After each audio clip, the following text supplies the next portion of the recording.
Ibarat perang, dokter, perawat, tenaga non-medis yang bekerja di fasilitas kesehatan di segala tingkatan kini menjadi yang terdepan melawan COVID-19. Dengan alat pelindung diri yang minim dan karakter virus yang masih tidak dikenali, tenaga kesehatan tidak punya pilihan selain tetap berhadapan dengan pasien. Sudah bergabung malam hari ini melalui sambungan telepon adalah Pak Welas Rianto, Ketua Umum HIPGABI, Himpunan Perawat, Gawat Darurat dan Bencana Indonesia. Pak Welas, selamat malam. Terima kasih sudah bergabung lagi di CNN Indonesia. Halo Pak Welas.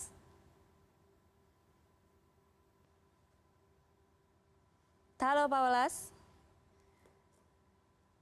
Oke, sepertinya ada kendala komunikasi dengan Pak Welas. Oke, tapi kami malam hari ini akan menghadirkan dialog. Kami akan berbincang dengan dua dokter, yaitu Anda mungkin mendengar dokter yang sempat viral karena dedikasinya yang begitu tinggi untuk merawat pasien positif COVID-19, yaitu Dr. Handoko Gunawan. Kemudian ada juga Welas Rianto, adalah seorang perawat di sebuah rumah sakit di DKI Jakarta. Tapi sebelumnya kita melihat dulu informasi yang berikut ini. Sebuah puskesmas di Lamongan, Jawa Timur ditutup total karena salah satu perawatnya positif COVID-19. Untuk melakukan sterilisasi, puskesmas di jalur Pantura ini ditutup selama 7 hari, sedangkan puluhan pasien dan petugas medis diisolasi 14 hari. Sebuah puskesmas di Kecamatan Turi, Lamongan, Jawa Timur terpaksa ditutup selama 7 hari ke depan. Penutupan ini karena salah satu perawatnya terkonfirmasi positif COVID-19 pada Minggu malam. Seluruh pegawai puskesmas yang pernah kontak langsung dengan pasien positif COVID-19 diwajibkan melakukan isolasi mandiri di rumah masing-masing selama 14 hari. Sebelumnya, mereka juga sudah menjalani rapid test. Tim gugus tugas penanganan COVID-19 Kabupaten Lamongan menyebut puskesmas Turi ditutup total akibat ada transmisi lokal di dalam puskesmas. Semua yang di puskesmas itu diisolasi selama 2 minggu dan puskesmas kita sterilkan dulu pembersihannya. Maksimal paling 7 hari, ya. Mungkin tidak sampai. Kalau kita lihat sudah kita pandang bahwa itu memang sudah aman, maka akan segera dibuka. Dari 27 puskesmas di Kabupaten Lamongan, hanya satu puskesmas Turi yang ditutup. Sedangkan pelayanan kesehatan di puskesmas lain tetap melayani seperti biasa. Miftahul Arif, Lamongan, Jawa Timur. Jelaskan terkait penutupan. Iya, saya akan langsung menyapa dua narasumber saya malam hari ini yang sudah bergabung melalui sambungan telepon. Yang pertama ada Dr. Handoko Gunawan, dokter spesialis paru. Kita sempat mengikuti kisahnya dan bagaimana ia berjuang. Dr. Handoko, selamat malam. Selamat malam. Dr. Handoko, terima kasih sudah bergabung malam hari ini. Dan saya juga akan menyapa Pak Welas Rianto, Ketua Umum HIPGABI, Himpunan Perawat Gawat Darurat Bencana Indonesia, seorang perawat di sebuah rumah sakit di DKI Jakarta. Pak Welas, selamat malam. Selamat malam, Bu Ayu. Gimana kabar? Kasih. Baik, alhamdulillah. Terima kasih Pak Welas. Saya menyapa Dr. Handoko dulu ya Pak Welas. Ya. Dr. Handoko, bagaimana kabar Anda hari ini? Dokter, semakin baik? Sudah baik. Sudah baik ya dok? Membosankan masih di rumah. Oh, membosankan. Karena memang jiwa Anda memang jiwa ini ya, melayani pasien terus ya dok ya. Tapi sebenarnya dok, selama di rumah selama ini, dokter masih melakukan konsul atau masih terus mengikuti perkembangan, masih sempat berbincang dengan teman-teman dokter lain di luar sana? Berbincang dengan dokter lain, tapi praktek enggak. Praktek tidak ya? Mengikuti kawan-kawan yang berjatuhan kena COVID. Oh, mengikuti kawan-kawan yang berjatuhan. Kena COVID. Kenapa dok? 2 kolega saya, teman, kena COVID lagi. Oh, oke. Bagaimana kondisi mereka dok sekarang? Yang satu dirawat, yang satu tidak perlu. Oke, baik. Dokter, kalau melihat perkembangan sampai hari ini, sebenarnya mereka, kondisi para dokter yang berada di garis terdepan ini seperti apa dok? Mereka adalah ujung tombak. Ya, seharusnya kalau kita tahu bahwa pasien COVID akan mendekati kita, kita mesti ambil langkah 1000 atau langkah 10.000. Tapi tugas kita sebagai dokter, padahal pemeriksaan sudah dilakukan dengan precaution yang cukup, dengan hazmat dan sebagainya. Tapi itu kelihatan mereka yang di garis depan juga kena, bukan hanya dokter, perawat juga kena. Iya, betul. Karena banyak mereka yang datang tidak bergejala atau sekarang ada lagi yang baru kadang sudah merasakan gejala tapi tidak terus terang menyampaikan itu. Itu terjadi juga? Anda mendengar informasi seperti itu, dokter? Iya, betul. Seperti apa, dok, Seorang informasinya? pasien yang sudah dioperasi karena gawat, lalu setelah operasi selesai, baru dia mengaku bahwa dia COVID-nya memang positif. Oh. Terjadi di sebuah rumah sakit. Padahal sudah masuk, dia mengalami kecelakaan. Lalu dilakukan operasi situ, tanya ada tanda COVID, enggak. Setelah operasi selesai, perdarahan diatasi, baru diperiksa COVID positif. Oke. Baru mengaku memang iya, takut nggak dibantu. Oh. Bayangkan, satu kamar operasi kena. Berarti ada berapa dokter dan perawat yang terkena itu? Iya. Paling tidak perawatnya ada 3 ya, dok, ya, yang kena ya, dok? Maksudnya terpapar? Satu tim ya. Oke, baik. Saya akan ke Pak Welas dulu, perawat di salah satu rumah sakit di DKI Jakarta. Pak Welas, bagaimana kondisi Anda dan teman-teman Anda hari ini, Pak Welas? Alhamdulillah, kondisi sehat walafiat. Teman-teman yang ada di ruang perawatan COVID juga, alhamdulillah, tetap semangat memberikan pelayanan yang terbaik untuk pasien-pasien yang tersangka COVID. Pak Welas, mengutip tadi yang disampaikan Dr. Handoko, dan kebetulan Pak Welas adalah perawat di ruang gawat darurat. Artinya, apakah sudah ada protap khusus untuk menerima mereka, karena terutama mereka yang tanpa gejala atau mereka yang mungkin tidak mau terbuka? Oke, untuk tempat rumah sakit saya bekerja, alhamdulillah protap itu sudah ada, bagaimana memberikan pelayanan terhadap pasien-pasien yang tersangka atau terduga COVID-19. Manajemen rumah sakit sudah ada protap yang disusun oleh komite medik dengan dokter-dokter dari spesialis paru. Semuanya sudah sesuai standar, semuanya sudah siap ya. Pak Welas, tapi Anda juga menemukan tidak di tempat Anda bekerja itu, di rumah sakit Anda, ada pasien yang tidak tanpa gejala, kemudian ada juga mungkin pasien yang tidak terbuka, seperti yang tadi disampaikan Pak Handoko? Atau apa yang Anda temui akhir-akhir ini? Kalau akhir-akhir ini dari teman-teman yang ada di terdepan di IGD, ada beberapa memang tanda dan gejala pasien-pasien yang mengarah ke COVID itu sudah mulai samar ya, tidak seperti di awal-awal minggu pertama itu ada. Ada juga kalau tadi disampaikan oleh Dr. Handoko bahwa keterbukaan pasien dan keluarga itu sangat diperlukan oleh kami-kami yang ada di depan. Sehingga kami-kami yang ada di depan ini, teman-teman yang ada di IGD, teman-teman yang ada di prahospital, baik dokter sama perawat itu bisa melakukan proteksi lebih awal. Dan ketika merujuk dari prahospital ke hospital, itu teman-teman sudah terinformasikan bahwa pasien ini perlu penanganan yang spesifik dibandingkan pasien yang lain. Oke, baik. Baik, saya akan sekarang ke Dr. Fakih dulu, Ketua Umum PBID sudah bergabung melalui telepon juga. Daeng M. Fakih. Dr. Fakih, selamat malam. Selamat malam. Dokter, terima kasih malam ini sudah bergabung. Saya ingin menanyakan konfirmasi dulu. Per hari ini, dokter, sudahkah ada informasi berapa tenaga kesehatan atau dokter yang kemudian terkonfirmasi positif COVID di Indonesia? Jadi begini, kita kan nggak mendapatkan data itu dari pemerintah. Jadi kami memang agak kesulitan karena harus menelusurin sendiri ke kawan-kawan di bawah. Dan kami sekarang berusaha buka website itu untuk seluruh dokter.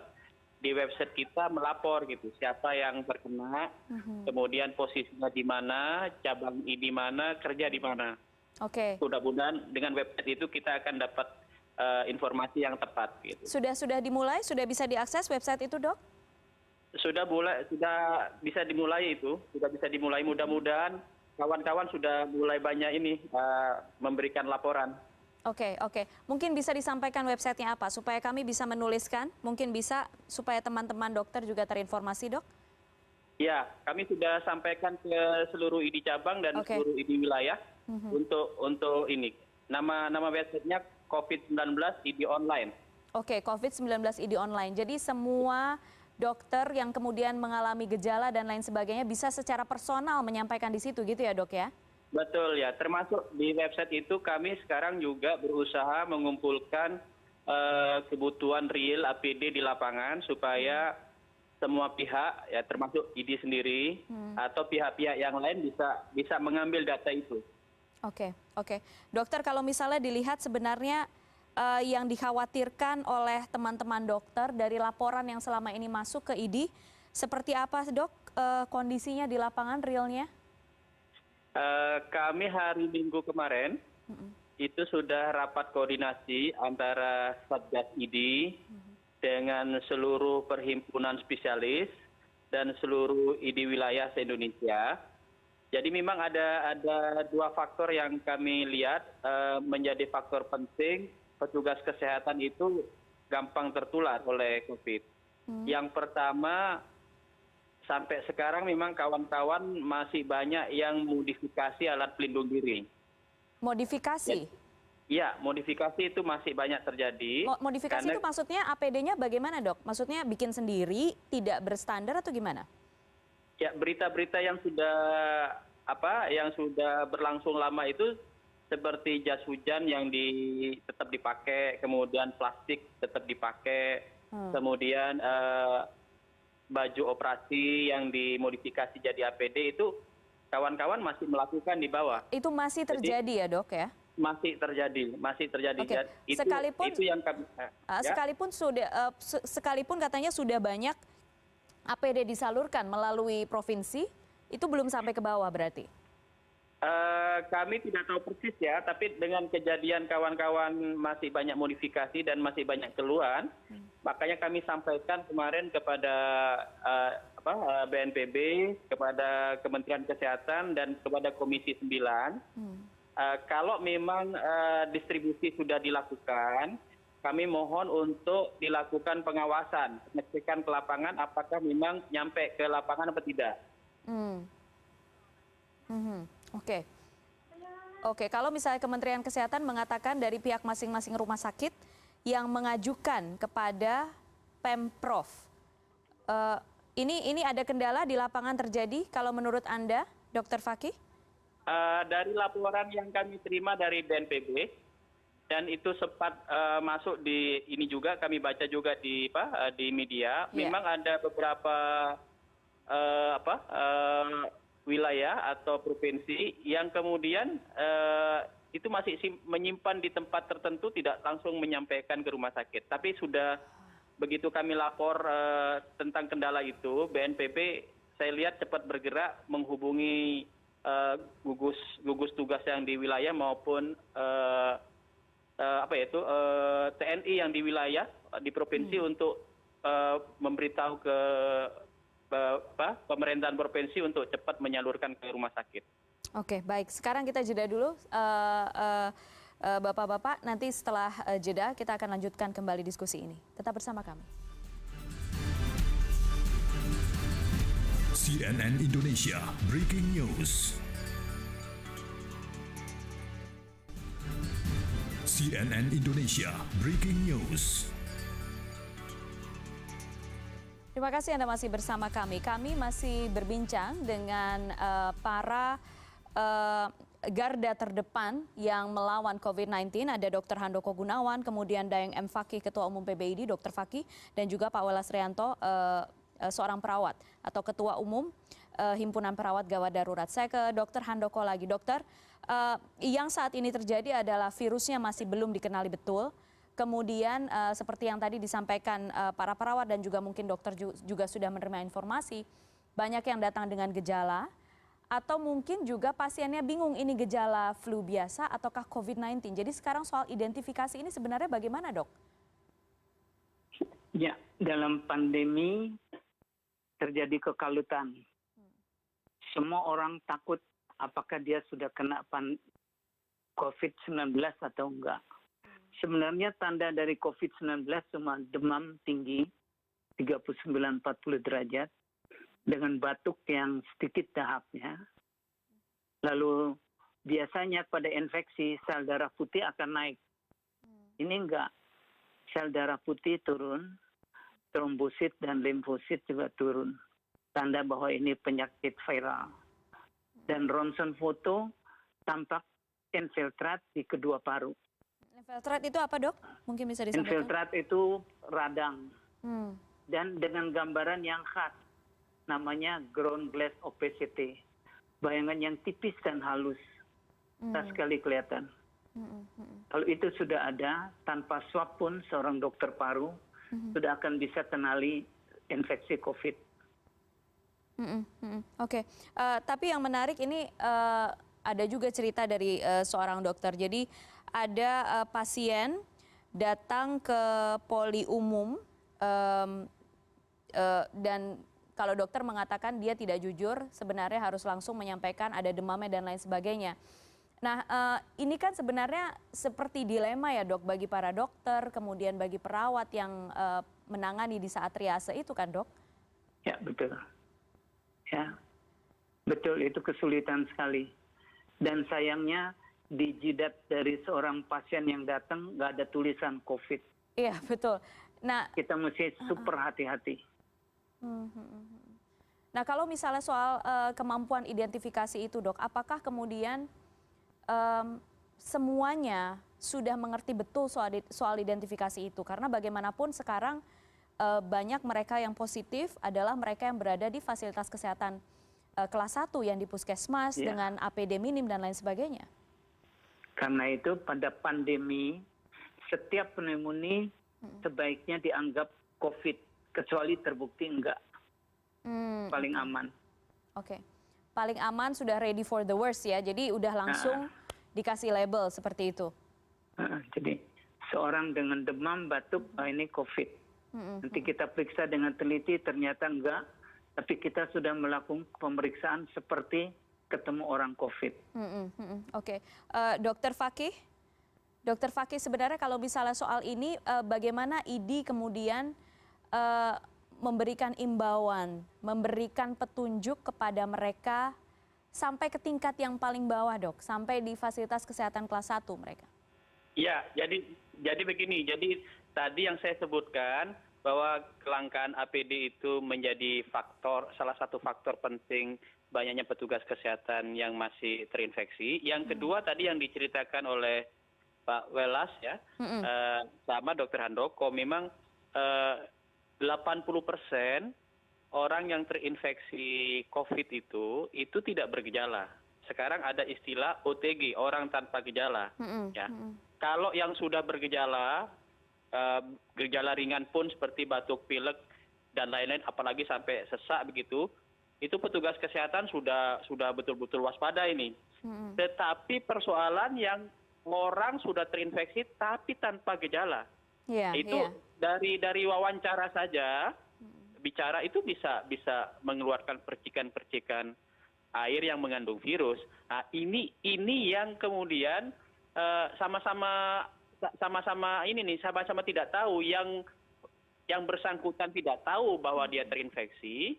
Dokter atau petugas kesehatan yang dihadapi itu juga tidak menyadari bahwa dia sudah terinfeksi. Nah, oleh karena itu, karena banyak kasus-kasus yang orang tidak bergejala ini, malah 80%, maka memang kami sudah memberikan surat himbauan kepada seluruh dokter. Kalau dia terpaksa melakukan praktek tatap muka, yang pertama kita menghimbau untuk membatasi praktek tatap muka. Kalau tidak terlalu penting, tidak emergensi, tidak segera ditangani, sebaiknya tidak melakukan praktek tatap muka. Kami mendorong menggunakan bantuan teknologi. Tetapi kalau terpaksa harus tatap muka, maka kami sudah memerintahkan seluruh dokter mengikuti petunjuk, mungkin petugas kesehatan juga nih, petunjuk pencegahan penularan COVID-19 untuk petugas kesehatan. Kami sudah sebarkan itu ke seluruh kawan-kawan, bukan hanya dokter tapi juga petugas kesehatan. Oke, makanya ibarat perang di sini APD menjadi tameng yang paling utama ya, Dok ya? Iya, betul. Karena hanya bekal itu petugas kesehatan itu bisa melakukan praktek ya menolong pasien atau berhadapan-hadapan dengan pasien dengan dengan rasa aman, dia tidak akan gampang tertular. Tapi kalau tidak ada APD ya pasti gampang akan tertular karena pasti minimal pasien dengan petugas kesehatan itu melakukan wawancara. Di wawancara itulah kemudian percikan-percikan droplet itu akan keluar. Oke, Pak Welas, bagaimana sebenarnya informasi dari teman-teman Hibgabi, Pak Welas, terkait dengan APD, kemudian protap dari masing-masing rumah sakit? Apakah semuanya sudah sesuai standar, Pak Welas, atau ada curhat dari teman-teman perawat? Oke, terima kasih Bu Ayu. Kebetulan kami Hibgabi sudah ada di 27 provinsi. Sampai sore ini kami masih menerima keluhan, terutama yang ada di perifer, yang bukan rumah sakit rujukan utama. Kalau saya di rumah sakit rujukan pusat COVID, alhamdulillah APD nggak kekurangan. Ya, support dari Kementerian Kesehatan, support dari BNPB, alhamdulillah cukup untuk rumah sakit rujukan COVID. Tetapi bagaimana teman-teman saya yang ada di perifer, itu masih menggunakan tadi informasi dari Dr. Handoko, Dr. Fakih, masih ada teman-teman perawat saya yang menggunakan APD yang nggak sesuai standar, yang belum sesuai dengan SPO yang sudah ditentukan oleh manajemen maupun dari ID. Oke, seperti apa APD yang tidak standar, Pak Welas, yang Pak Welas katakan? Bisa digambarkan nggak kepada kami seperti apa? Beberapa teman-teman di garda terdepan itu masih didapatkan laporan menggunakan APD jas hujan. Itu masih banyak. Terus penggunaan face-shield. Tadi kan kalau kita lihat bicara airborne ini, face-shield itu sangat membantu. Bagaimana teman-teman di garda terdepan ketika melakukan anamnese, pengkajian keluhan pasien ini, ketika bicara tidak ada sesuatu yang bisa sebagai jalur transmisi untuk terjadinya droplet. Dan masih ini yang masih banyak. Dan sebagian besar teman-teman perawat membuat modifikasi.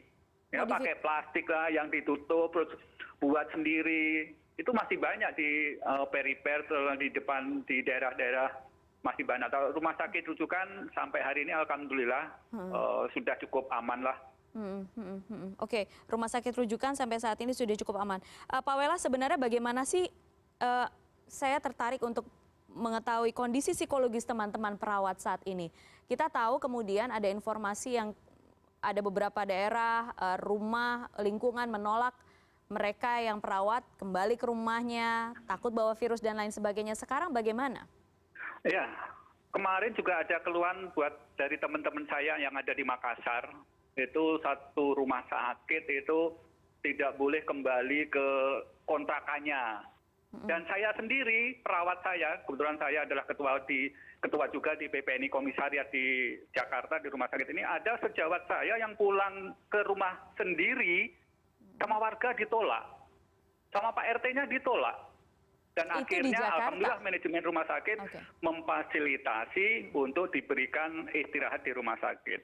Dan stigma-stigma inilah yang terkadang kita sudah ada di garda terdepan, memberikan pelayanan sampai di rumah. Stigma masyarakat ini perlu bagaimana pemerintah, bagaimana sejawat kita juga memberikan pemahaman kepada masyarakat agar stigma terhadap perawat ini juga tidak seperti yang selama ini disampaikan bahwa perawat pulang ke rumah membawa virus COVID. Itu enggak. Ketika kami pulang dari pelayanan, kita sudah ngikutin prosedur. Kita sudah mandi dulu, semua bersih di rumah sakit. Ketika pulang, pakaian di rumah sakit pun nggak bakalan dibawa ke rumah, gitu. Oke, baik. Pak Welas, Dr. Handoko, dan Dr. Fakih, kita sekarang jeda dulu ya. Setelah jeda kita sambung lagi diskusinya. Tetap bersama kami di CNN Indonesia Breaking News. Breaking News. CNN Indonesia Breaking News. Anda masih bersama kami di CNN Indonesia Breaking News. Saya masih berbincang dengan 3 tenaga kesehatan, Dr. Handoko, Dr. Fakih, Ketua Umum PBID, dan juga Pak Welas Rianto, perawat di gawat darurat sebuah rumah sakit di DKI Jakarta. Saya ke Dokter Fakih. Dokter Fakih, kalau misalnya melihat sekarang ada stigma terhadap perawat, kalau misalnya di dokter ada informasi soal ini atau tidak, Dok? Atau tidak ada? Kalau sampai diusir mungkin tidak ada, tetapi kawan-kawan yang seperti Dr. Handoko ini yang di garis depan itu justru ngeri sendiri untuk pulang. Jadi banyak yang secara sukarela dia tidak pulang, malah kita kadang-kadang tahu dari keluarganya bahwa dokter ini sudah 2 minggu, 3 minggu tidak pulang karena mereka sangat khawatir memang menulari Keluarga, keluarganya, istrinya, anaknya, orang tuanya. Jadi kebanyakan memang ada yang memutuskan untuk tinggal di mes atau di tempat penginapan di rumah sakit atau di tempat-tempat yang tidak bertemu dengan keluarganya. Dok, bagaimana? Mudah-mudahan Dokter Handoko tidak seperti itu. Iya, Dokter Handoko sudah tidak sabar ya, Dok, untuk kembali lagi ya, Dok, yang merawat ya, Dok ya. Ya, tunggu badai lewat dulu. Tunggu badai lewat, oke. Dok, mohon maaf, sudah berapa lama ya, Dok, di rumah kalau misalnya dari sejak dokter keluar dari rumah sakit? Saya keluar dari rumah sakit tanggal 24. Jadi ini sudah hari ke-14. Sebenarnya saya sudah bebas. Sudah memang berencana untuk kembali ke rumah sakit? Untuk kembali bertemu pasien atau belum? Atau bagaimana, Dok? Belum dulu. Mungkin belum dulu. Oke. Sebab pengen sih ikut. Tapi terlalu bahaya mungkin untuk orang tua. Oke. Dok, kalau misalnya Dokter Handoko, kalau melihat yang sekarang, virusnya masih belum jelas dikenali. Vaksinnya apalagi masih dicari. Obatnya juga masih dites di sana-sini. Ada pula sekarang second wave di Tiongkok dan juga di Jepang, Singapura. Mendapatkan informasi seperti ini, bagaimana sih teman-teman dokter bereaksi? Apakah ada second thought? Apakah ada berpikir kayak, oke, aku nggak keluar lagi, aku nggak praktek dulu deh sampai semua ini selesai? Atau bagaimana sih, Dok? Saya penasaran sebenarnya dengan apa yang ada di pikiran teman-teman dokter sekarang ini. Buktinya kawan-kawan saya tetap maju. Tetap maju, cuma pelajarannya adalah kita nggak pernah cukup hati-hati. Ya. Jangan pandang enteng coronavirus ini. Mereka itu dahsyat sekali. Tanpa meriksa pasien pun, corona itu sekarang bertaburan di udara Indonesia. Jadi, maksudnya bertaburan di udara itu bagaimana, Dok? Iya, karena virus itu kecil sekali. Oke. Jadi dia bisa terbang di udara. 120 nanometer, kecil sekali. Dan dia bisa terbang aerogen sebenarnya sekecil itu, bukan droplet. Ya. Jadi berjalan di udara Jakarta aja sudah bahaya. Memang kita mesti diam di rumah, stay at home. Oke, tapi tidak ada pilihan bagi orang-orang seperti saya misalnya, Dok. Itu bagaimana dong, Dok? Mau nggak mau, virus itu jangan kasih makan. Makannya itu adalah mukosa dari pasien, mukosa dari manusia. Kalau coronavirus itu didiamkan, dia akan mati sendiri. Tapi kalau kena mukosa mata, hidung, atau tenggorokan, maka dia akan tumbuh. Jadi, kalau enggak, dia akan mati sendiri. Cuma harus disiplin, semua orang mesti stay at home. Berat memang. Itu tugas pemerintah. Memikirkan orang yang terpaksa keluar untuk nafkahnya. Dengan kondisi yang sekarang ini menjelang mudik, masih juga banyak yang mudik, dokter-dokter di beberapa daerah sudah mulai berteriak nih, Dokter Fakih. Anda juga sudah mulai mendengar curahan hati dari para dokter yang mungkin berada di Jawa Tengah, Jawa Timur. Ya. Jadi begini, tadi Dr. Handoko dan Pak Welas tadi bilang bahwa memang di perifer, maksudnya perifer itu adalah kawan-kawan kita, petugas kesehatan, baik dokter, perawat, dan lain-lain, yang di ujung-ujung seperti puskesmas, praktek pribadi, klinik, yang itu langsung dekat dengan penduduk. Nah, ini memang ke depan ini akan dihadapkan dengan fenomena mobilisasi masyarakat yang besar ini. Jadi jujur dengan kondisi yang kayak begini, APD-nya masih kurang, peralatan masih terbatas. Kawan-kawan secara manusiawi ini, dokter, perawat, dan petugas yang lain itu memang tingkat kekhawatirannya tinggi gitu menghadapi itu. Oleh karena itu, cuman persoalannya, Dr. Handoko sudah bilang, ini memang pilihan petugas kesehatan, bukan hanya garda terdepan, tapi ini sudah benteng terakhir. Memang kita sadari hanya kita yang memiliki keahlian untuk membantu rakyat menghadapi ini. Jadi inilah yang terus kita dorong, kita bantu petugas kesehatan supaya bisa bekerja dengan baik, ya, tidak kemudian membahayakan petugas kesehatan, sehingga semuanya terlayani dengan baik, tapi juga petugas kesehatan aman begitu. Oke, baik. Pak Welas, saya ke Pak Welas dulu. Pak Welas, halo Pak Welas. Halo. Iya, Pak Welas, masih akan siap sedia ya Pak, selama apapun ini akan terjadi wabah ini atau pandemi ini? Untuk teman-teman perawat, saya yakin kita punya kode etik keperawatan, sumpah profesi, teman-teman tetap memberikan pelayanan yang terbaik, dan tentunya ini akan lebih wise lagi, lebih bagus lagi ketika supporting system itu tersedia dengan bagus. Support apa saja? Support bagaimana support dari teman sejawat kita, bagaimana support dari masyarakat, support dari manajemen rumah sakit, support dari pemerintah. Tentunya ini akan menambah tenaga kita yang selama ini masih tetap semangat untuk memberikan pelayanan yang terbaik di pasien-pasien kita. Oke, baik. Pak Welas Rianto, terima kasih banyak malam hari ini sudah bergabung. Kemudian Dr. Daeng M. Fakih dan juga Dr. Handoko. Semoga lekas sembuh Dr. Handoko ya.